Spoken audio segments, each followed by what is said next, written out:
welcome to the first ever That Was 3 podcast. I'm Gina. And I'm Ryan. And this is the That Was 3 podcast. This will be a weekly recurring show where this wrestling-obsessed couple talks about all things AEW and WWE. And specifically, this week we are going to be doing a 2-episode extravaganza where this first episode we will focus on our history with wrestling, how we got back into WWE 2 years ago, and towards the end we're going to talk about the current state of WWE today. So going into the history, why don't we start with your history? Sure. I was really into wrestling as a kid. I think everyone was. So I'm 34, and so I grew up at peak Attitude Era and Monday Night Wars, where it was WCW versus WWE. And I would say from around 4th grade to right before high school, I was really into wrestling. But I didn't really have a grasp, like no one in my family watched it. So it wasn't like a weekly ritual. It was whenever I happened to be at a friend's house and they were watching Monday Night Raw, or whenever I happened to be at a friend's house and they had paid for a pay-per-view. But I knew I was really, really into it. Getting into trouble for like doing the DX suck it symbol, Stone Cold shirts that my mom didn't want to buy me, the whole nine. I was obsessed as a kid. And I think I fell off around 2000, 2001, like right towards the end of the Attitude Era, because that's when I started high school. And just no one I knew was into wrestling, and it kind of petered off from there. And I didn't watch for decades after that. What about you? I remember watching wrestling with my mom's ex-boyfriend at the time. It was actually like a thing that we would do. He was a chef, and so we would go into this like huge living room he had with this massive TV, and my brother and I were like, because we would watch wrestling every week. He would make dinner, and that was like a thing that we did. We would just watch every week, and I was super into it, and I was like, oh, Stone Cold Steve Austin. Big fan. And The Rock. And that was just kind of a thing that grew, and then it kind of, as I went to high school, also as they broke up, it just kind of teetered off, and I stopped watching. You were a big Triple H fan though, right? I was. I am still. Yeah. So going with that, I don't really remember a lot of the like, I know the Attitude Era, but like the whole WCW thing versus WWE, I don't really remember any of that. I think I remember it mostly because of the video games. So there was like the WCW Nitro video game, which was probably my favorite. And I had a lot of friends that were really into WCW, but I don't remember thinking it was a competition. I just watched whatever or played whatever video game happened to be on. I was more of a WWE person though. Like DX was definitely, like DX and Stone Cold were my biggest things. And Shawn Michaels actually was the uncle of a friend of mine in elementary school. So like, you know, never was like super close to them or anything, but he came to our school a few times, which is a huge deal for like young wrestling fan Ryan. So I was a big WWE person. That's cool. Yeah, no, I don't really remember like any of that. My fondest memory of wrestling, I think, is going to school, and one of my best friends, Alex at the time, would go around and being like, everywhere, and everybody would as well get in trouble. So It was awesome. You were the one who got us back into WWE, though. Yeah, so, I mean, this was decades ago, right? Like, I'm 34, Gina is around my age as well. I'm 33. And we hadn't watched wrestling since then, like literally since like 2000, 2001. And what got me back into it a little bit was Xavier Woods, who's in the New Day, is a big gaming person. And so a lot of gaming podcasts I listen to, he would be on them. And they started talking about wrestling. Kind of Funny in particular had a few like interviews with Sasha Banks. And, you know, they talked about going to WrestleMania and things like that. And that really piqued my interest again. I was like, you know, I really liked wrestling back in the day. I wonder if I would like it again. And what I think really started the snowball effect is Gina and I watched Fighting with My Family, which is a movie about Paige. And very, very good movie. It is. It's very good. And The Rock is in it, which is why I was like, that sounds like a great movie to watch. And yeah, that kind of like started it, where we watched that and we thought it was really good. Like, it's a very good movie. Neither of us watched when Paige was, you know, part of WWE, so it was a new story for us as well. And we downloaded the WWE Network, and what really hooked us in first was the original content. We watched the Monday Night Wars documentary, which is great. That gave us a lot more info about like the Monday Night Wars that we grew up with, that we were like too young to really understand. We started watching like the 24s and like the original documentaries.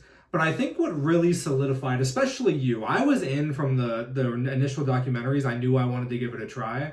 But I think what really hooked you was Total Divas. Honestly, it was. It was the reality TV, the junky reality TV that I fell for. Yeah, I started watching...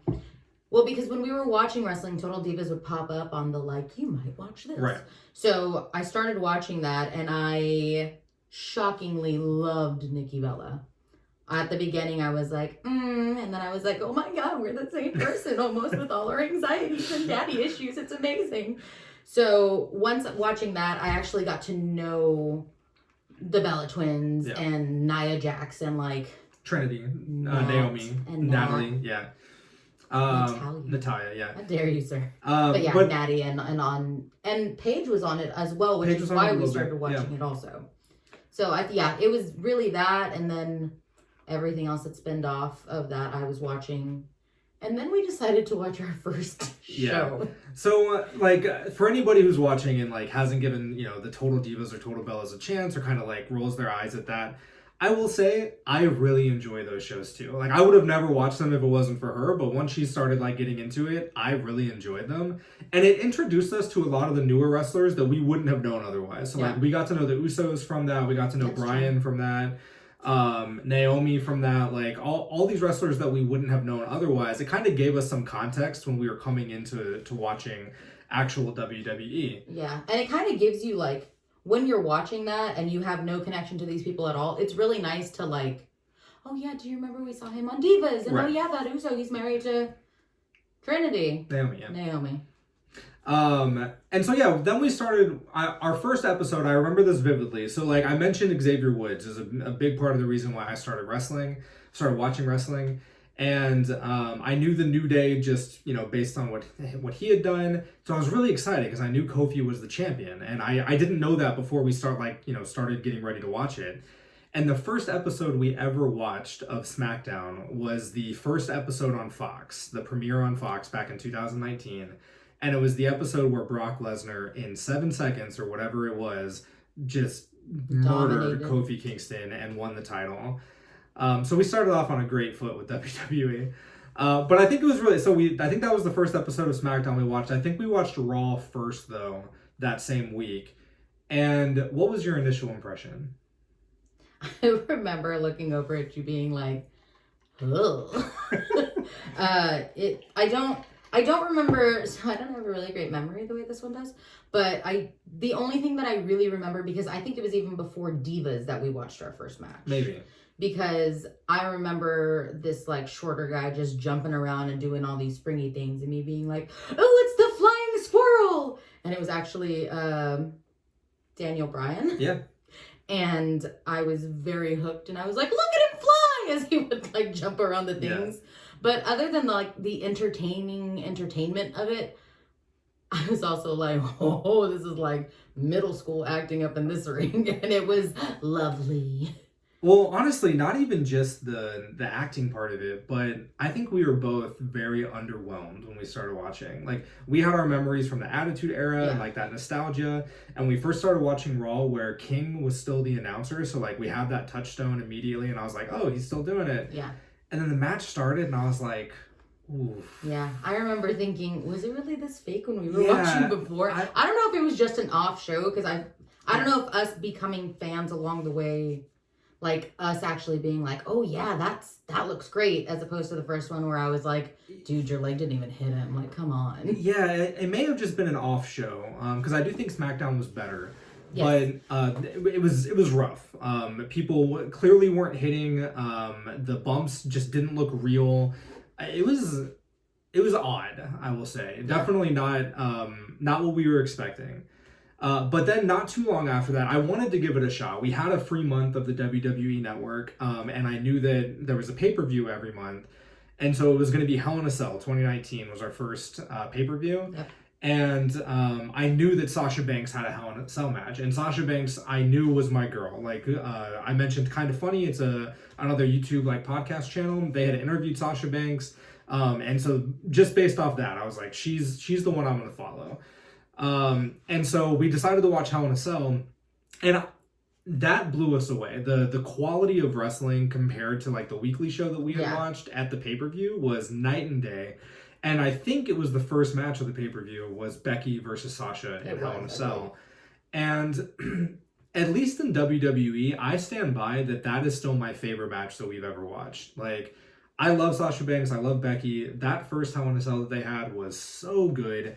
And that, I think, hooked me. I was in after that Hell in a Cell, which is very ironic considering for anybody who's a fan of WWE, that's the Hell in a Cell where the infamous Seth Rollins and the red lighting versus the Fiend, and he buried him in the weapons or whatever, and everybody hated it. And I remember thinking like, that's a little weird. But we loved that initial Becky Sasha match, or at least I did. And we just kind of got hooked from there. Yeah, I believe so. I believe you're right. I think from Hell in a Cell, I don't really remember a lot of it. I have a better memory for like the specifics of matches. Yeah. No. I think you though, like, how was it getting into it for you? Because I know I was kind of the driving force for a while, where I was like really pushing, like, let's stick with it. Yeah. How did you develop the interest you have in it? Because that honestly kind of surprised me. Honestly, I think it was a lot of nostalgia. It was also, going into it was right before the pandemic. Yeah. So it was 2019, October of 2019. I had just started working as a teacher that shortly after that. And I remember just getting home and like wanting to watch and catch up, because it wasn't just watching the weekly episodes that were happening. It was also, I really like all the original content that they did previously.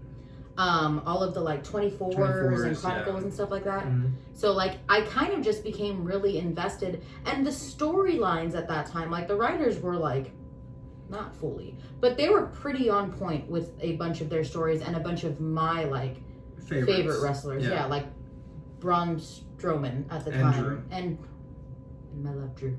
And theirs were just kind of like building, but it literally went into the pandemic to where I think wrestling really got us through the pandemic. Yeah. Because we got into it. We went to the Rumble in January, and shortly after that, March 14th or 13th, we went into lockdown. Yeah.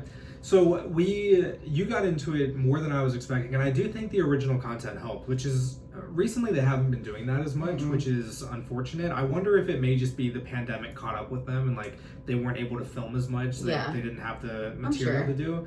But 24 and Chronicle and like all these different ones that they did really, really worked for us, and introduced us to people like Mustafa Ali, who like became one of our favorites like immediately, and guys like Ricochet. we really liked early on. Big fan. I also think Raw back then hooked you a little more also because of the Latino thing that was happening. Exactly. With Because they had and Humberto and Andrade and Ray. Yeah, they had a lot of segments where they would have like the Hispanic like wrestlers who would speak Spanish, and they wouldn't like translate it. They would just let it live. Yeah. And like that was super cool. Yeah, I really liked that. I do remember that. I was like, that was with when Zelina was like Andrade's. Yeah.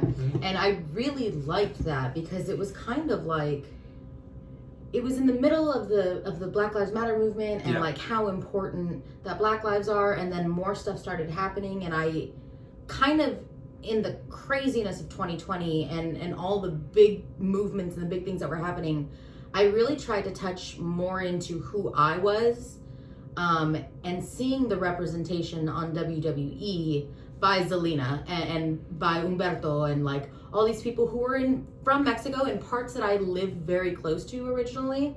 I was like, yup, this is cool. And so when they would speak Spanish and there would be no translation, I'd laugh because I felt like it was a little secret that I knew. And then Ryan would look at me and I'd be like, oh, it was too fast, I didn't get it. But yeah, I really think that when they started doing that, it was a really cool feature that they started doing.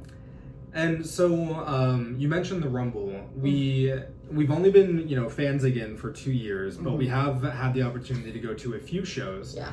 And so Royal Rumble came up. It was the Rumble's in January, and Gina's birthday is January 6th. So leading up to Christmas and her birthday, I decided I would buy tickets to the Rumble because we live in Austin and it was in Houston that year. And I wasn't sure if she was going to be super excited. Like I knew she liked wrestling at the time, but I didn't know if it was going to fly as like a Christmas and birthday gift. But she was so excited, and that ended up being our first show. And like Gina mentioned, that was right before the pandemic. I mean, that was the end of January. The pandemic had already hit America. Yes, there had been like rumblings of COVID from overseas. There had been a few reports of like 1 or 2 cases here, but I think everyone was still kind of rolling their eyes. Like we weren't really taking it seriously yet. I think is fair to say. And we went to that show with 40,000 people. We both got really sick. We don't know if it was COVID or not. We never tested positive or anything. Yeah, we did. But we got really sick after that show. And then, like she said, like by the end of February, my office closed the first week of March, and we haven't been back to the office since. So the pandemic hit like right after that. But I really think the Rumble is what really solidified us. Like I think if the Rumble hadn't been great, it was so good. Yeah, I think if we hadn't enjoyed that, our fandom may have like petered out right after that. But yeah, I agree. The Rumble was so good. Like we had pretty decent seats. It was such a good first wrestling experience. Yes. I think in person.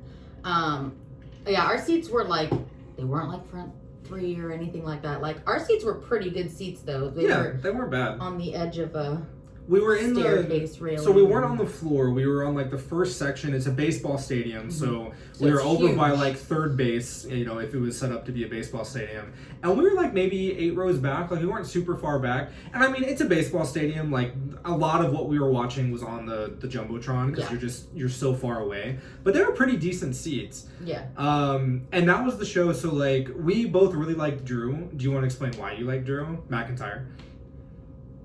Like the real reason that I like Drew McIntyre? Because his thighs are lovely. Because he has the handsomest thighs in all of WWE. Gina, at least with the guy wrestlers, is like unabashed with her. It sounds so terrible, but y'all, let me just tell you, I just love him. I can't help it. Drew McIntyre and Roman Reigns are definitely her. But not because of Roman's thighs, just because Roman's characterization is so fantastic. That's true. Drew's thighs very much so. So that was the Rumble where Drew McIntyre won, but more importantly, that was the Rumble where Brock started first. Yeah. And demolished. He started first and he just was rolling through people, and that crowd was hot, y'all. Like first of all, the New Day came out relatively early. It was Ray, Big E, and Kofi Kingston. Yeah. And I've watched that show back, and you can hear it on TV, but not like super well. In person, the Kofi chants were massive. Like it was deafening.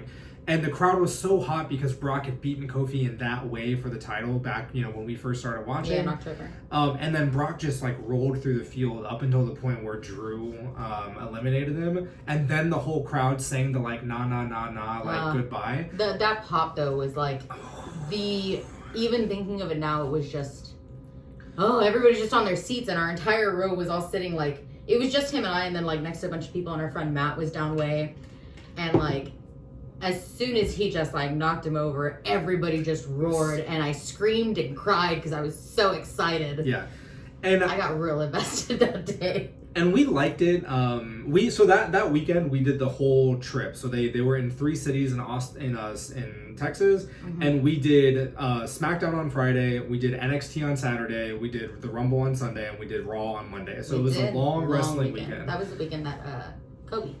That was the weekend Kobe died. Yeah, the day of the Rumble. It was the day of the Rumble. Yeah, it was so sad. And yeah, so I mean, like, we're in San Antonio, so like there's not a ton of Lakers fans, or we're in Texas rather, Houston, so there's not like a ton of Lakers fans, but like there were Kobe chants that day, and like we found out literally like 2 hours before the show started. It was really sad. I was so sad. But it was such a memorable day, and one of the things that drew us into WWE was the crowd interaction. So like the chants and like how the crowd would get into it. Yeah. I think that's such a fun part of WWE when the crowd really becomes like a character. Do you have a favorite chant?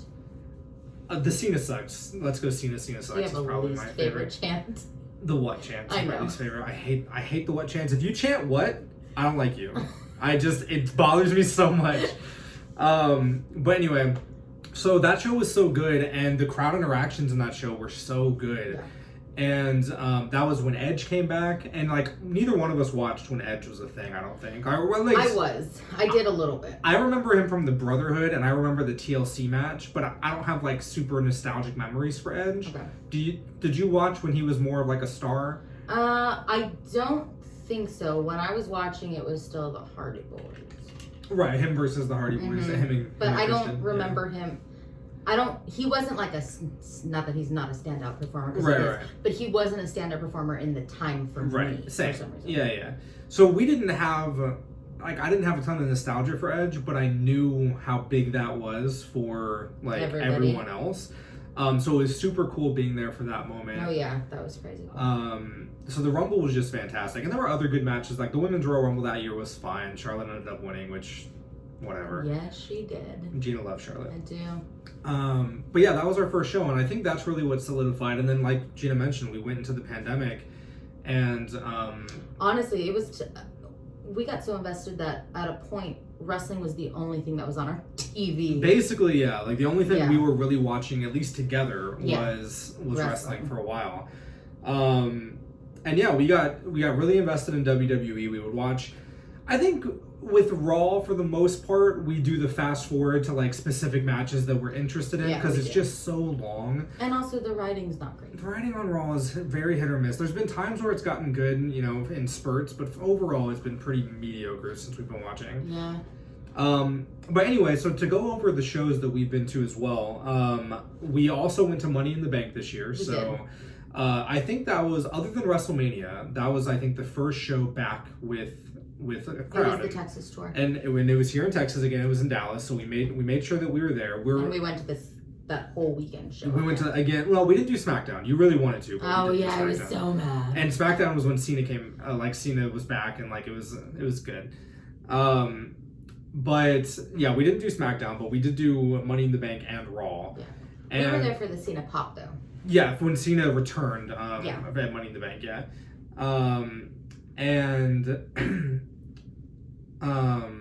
Money in the Bank, I think, was a really good show. We were vaccinated at that point. Like, we got vaccinated as soon as possible. Yeah. We still wore our mask when we went to the show. We thankfully, still trying to be as careful. Still trying to be as careful as we can.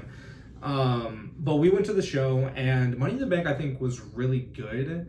But over the last 3 or 4 months, I think we have started to get a little jaded with WWE. I think it was Money in the Bank that did it for. I truthfully haven't really been watching lately.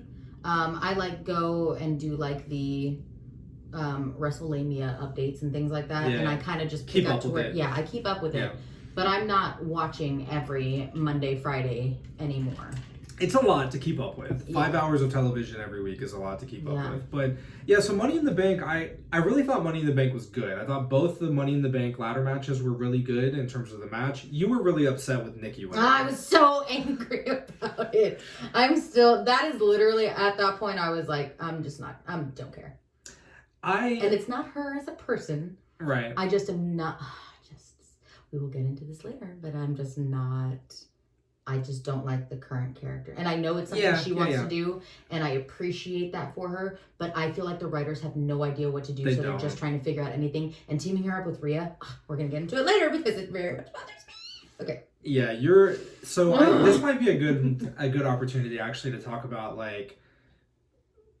what we look for in wrestling, or what makes us a fan. Yes. Right. So for me, what kind of stuck for me with wrestling was definitely at first it was the high flying stuff. That was, I think because it was so much different than the Attitude Era when I used to watch, people like Ricochet and Mustafa Ali and Mustafa Ali, excuse me, and people like that can really hit those high flying amazing spots. That blew me away. And especially the in between guys like Andrade and Daniel Bryan, who kind of do a mixture of both. Andrade can do that kind of strong style and do the kind of flippy stuff, and then Daniel Bryan can go super high speed Daniel Bryan at the time. Well, yeah. He can go super high speed or do the technical wrestling, and I think Daniel Bryan, Bryan Danielson, is really what I fell in love with. His style of that more technical wrestling and the art of wrestling, and so what's really fun for me is to watch the spots and the psychology of a wrestling match and like how well they're hitting, how well they're selling, how well they're bumping, the technical aspects of the wrestling itself. And so I don't get super invested in like who wins or who loses or like my favorite characters winning or losing. I more look at it from like a kind of like a bird's eye view of like, oh, well, this guy lost, but it's because they're building this person, so that's cool. Or, you know, this was my guy won, but it's bad because I don't think it's good for the storyline or whatever. I look at it from a very like technical aspect. Yeah. Or logical, I guess. And then you, on the other hand. No, I can't. So there's two things about me. I am a stan of heels. Heels are my favorite character. Most of your favorite characters are heels. 1,000,000%. Two, I sip on a lot of haterade about things. My favorite thing is, and just to say this, I am a performer, and I like to watch the technique and like the characterization. That's my favorite part. But when I say I get overly invested, y'all, I have many a times walked out of a room and did not finish watching the show. Oh my God. What was it at WrestleMania this year? Oh my God. We thought Drew was going to get his win in front of the fans. And when Drew lost, what happened? I cried and I literally was like, fuck this. And I left. I was so mad. She walked away. I literally cried. She walked away refusing to continue watching the show. Yeah. Like, she was like, I'm done. I don't want to continue watching WrestleMania. And I did not. I caught up the next day just reading what happened. That's not, nope. I get very, very invested, but I also really like hating on things. Yes, you do. I thrive on just being like, oh, that's so dumb. But what upsets me most is when storylines, and I'm not blaming Vince McMahon for this, but I am at the same time.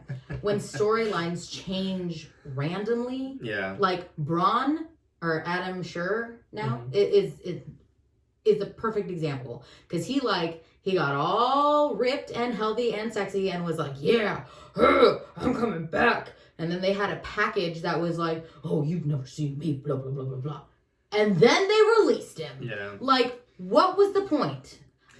Guys. Yeah. I just hate it. So, I think Gina's characterization of how she watches wrestling is absolutely right.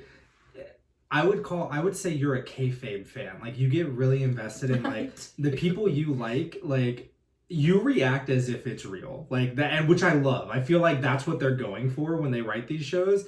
And so like you are like a wrestling production's dream. Like you get super invested and like you buy into the characters and you you do buy all the merchandise and you really love the ones you love, and the ones you don't like, if you don't like them in the first minute, you now hate them forever. And which you have a few... Which shows I'm loyal. You have a few people you love, and then everyone else is garbage, and you're mad when they win, which is really fun. Yeah, it's true. And sometimes when a lot of people we like go against each other. Yeah, sure. Like recently, the Drew and Big E thing. Yes. And luckily we were not together when that match was happening. I was doing something else and watching, and he was here. And I didn't finish the match because I saw the way it was going. That was a good pay-per-view too. That was a really good match. It was a good match. I was just already like, and I love Big E, and I love the New Day and the Power of Positivity. She always roots against them. I do root against them once, but like The Miz, come on! Ugh, The Miz is also my favorite. If you are not voting on Dancing with the Stars, I please suggest you do that. You text the number, just text Miz to that number. I'll give it to you at the end of the podcast because we want him to continue. Yay. Shut up, you vote for him every week. So I think this is a good segue into our the state of WWE today. So we touched on it a little bit, and Gina mentioned like she hasn't been watching as much. I've been trying to watch, but it's very much like now Raw and Smackdown are both for me like fast forward to like the main event or like fast forward to different spots that I'm really interested in. And it's hard to pinpoint like what happened. I think the releases were part of it. I think that left a sour taste in a lot of people's mouths, but like for me at least, a company as profitable as WWE releasing wrestlers in the middle of a pandemic was super frustrating. And then specifically like at least like initially it was people who were like not being used, you know, so you could at least have the mindset of like, oh well, you know, they can go off and do other things, there are other promotions out there, maybe this is the best for everyone. But then you got people like Braun Strowman and like the Fiend and Bray Wyatt. You had people like FTR, who I know requested their release, but also like Malachi Black and Andrade. I feel like the reason that they release those people is because they write themselves into corners. Well, that's kind of the thing. Is it amazes me, WWE has 5 hours of television every week, and it really feels right now in particular that they only care about like the top 3 people in each division. So you have like whoever's contending for both major titles in the men's division, and then you have like Sasha, Bianca, Charlotte, Becky in the women's division. And though they're still booked really well, like, and some of the other main like guys, like Edge versus Seth recently has been a really good feud. Like Big E versus Drew, not a great storyline or feud they had going there, but at least they put on a good match. But even with that, like you had Big E and Drew teaming up to fight random like heels, and it's like, I don't know. It feels like they don't know what to do with their talent, and there's so many talented people at WWE. They just don't get anything, and like they have whole divisions, like their women's division right now just is boring. Like they're not doing anything with it's them. Just they have so much talent for the like in the women's division.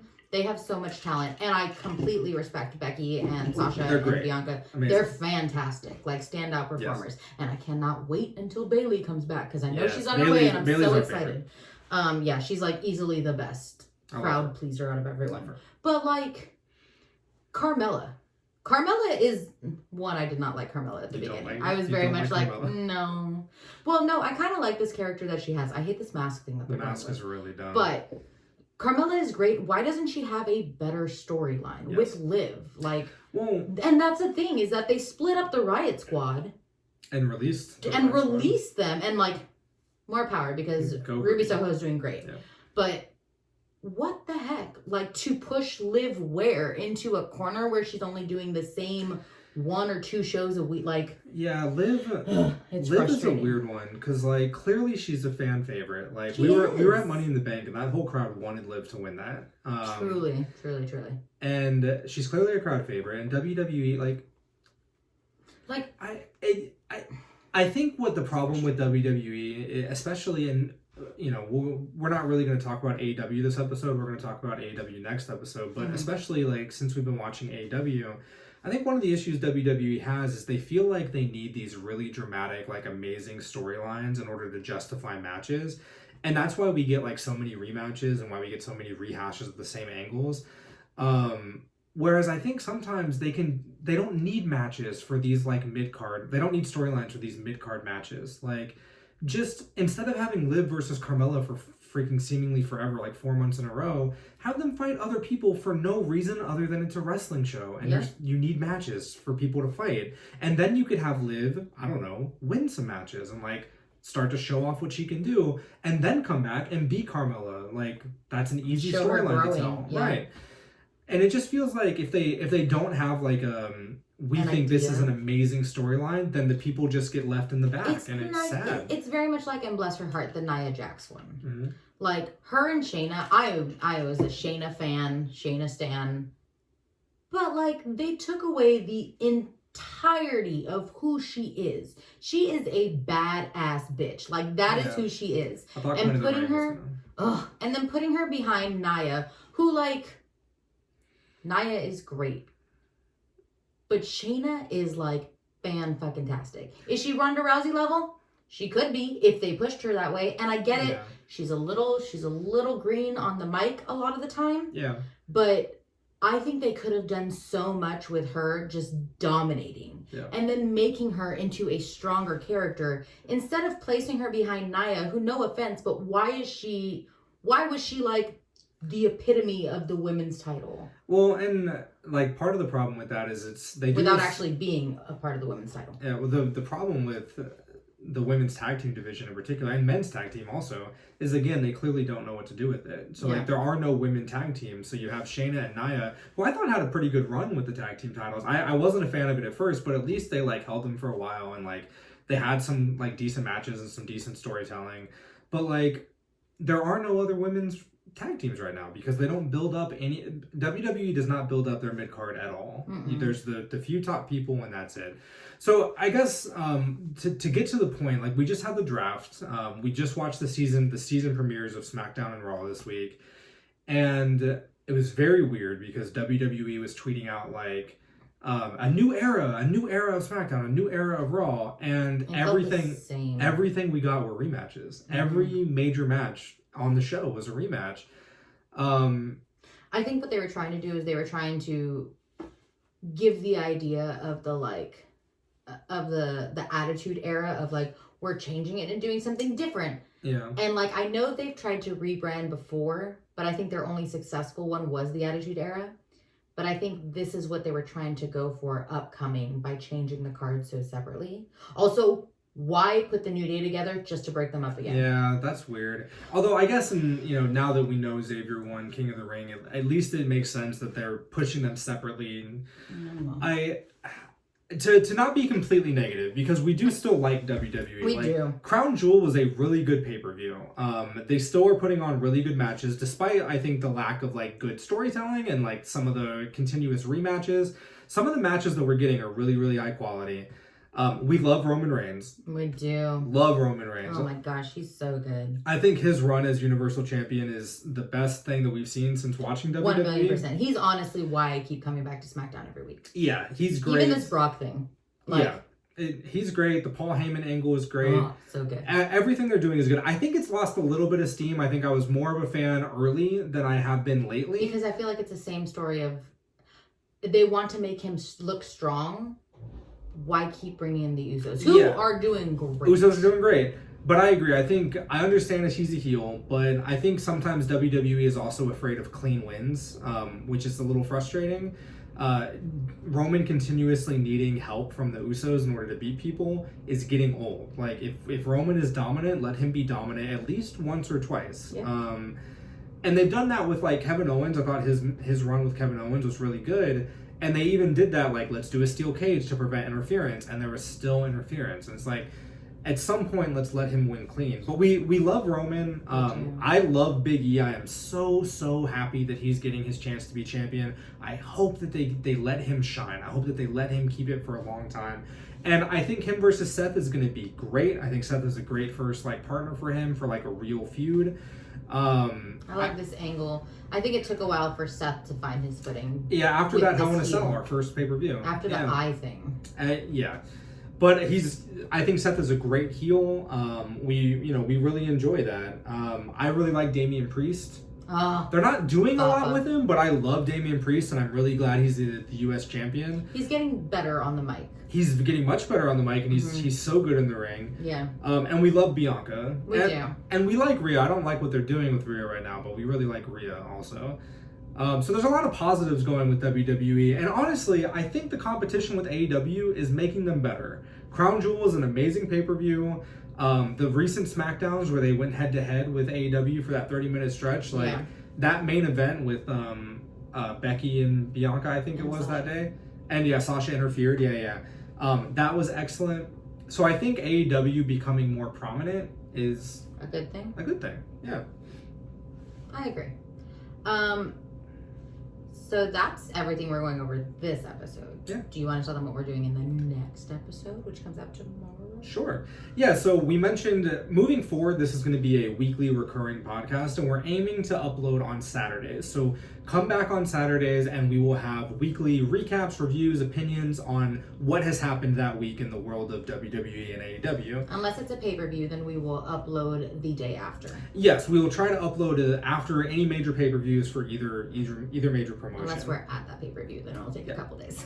But what we're going to do tomorrow is have a second episode that we're going to record right now. That's going to be all about AEW because we just recently got into AEW. Because of the big news that's happened over the last few months, we started, piquing our interest. And so on the next episode, we're going to talk about our experience so far with AEW, our first pay-per-view experience with AEW, which was pretty exciting. And just our overall thoughts on AEW versus WWE, what we like about it, what we haven't liked about it. and kind of give our opinions on juggling this much wrestling in a adult life, because I think that's part of the reason we've fallen off recently as well. Is it's not even so much that WWE has fallen in quality, although there are things I have criticized about WWE. I think it's a lot of it is just we both work full time and we both have lives, and it's 5 hours of WWE and 3 hours of AEW a week. It's a lot of time investment. Yeah. So we'll touch a little bit on like how we manage that. Yeah. Yeah. Pretty much. Well, that, my friends, is our first episode. Thank you so much for tuning in. Thank you so much for listening. Again, we will be uploading our second episode tomorrow, and then after that, we will have an episode every Saturday. And remember, when life kicks out at 2, that was 3. Have a great day.